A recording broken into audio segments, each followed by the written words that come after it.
Hola, buenas tardes. Un placer saludaros de nuevo desde el espacio 3 minutos, una pequeña ventana dedicada a la literatura en Guadalajara Verde.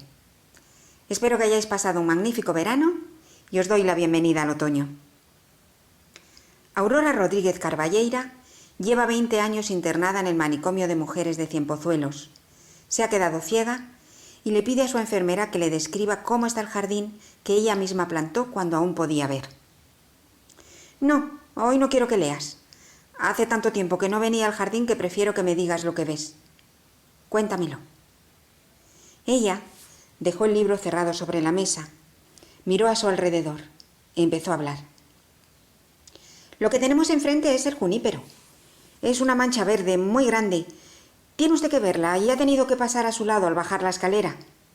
Doña Aurora asintió con la cabeza. Ha crecido muchísimo, porque el castaño de Indias que había a su lado se secó y ya no le hace la competencia. El sauco tampoco está. Lo arrancaron.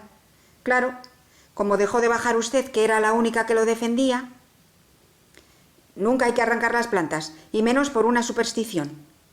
Ya lo sé, pero vaya a decírselo usted a los jardineros con la manía que le tienen a los saucos.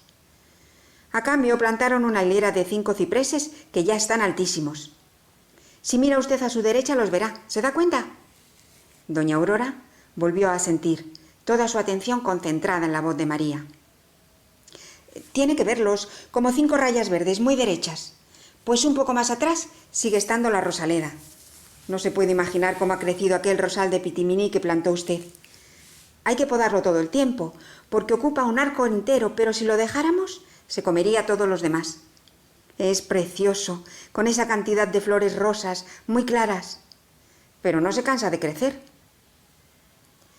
A Aurora no le tembló el pulso cuando asesinó a su hija de 18 años mientras dormía.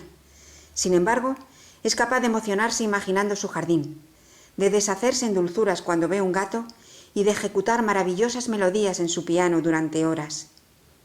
Esta extraordinaria contradicción nos presenta Almudena Grandes en su libro La madre de Frankenstein, cuya lectura os recomiendo encarecidamente.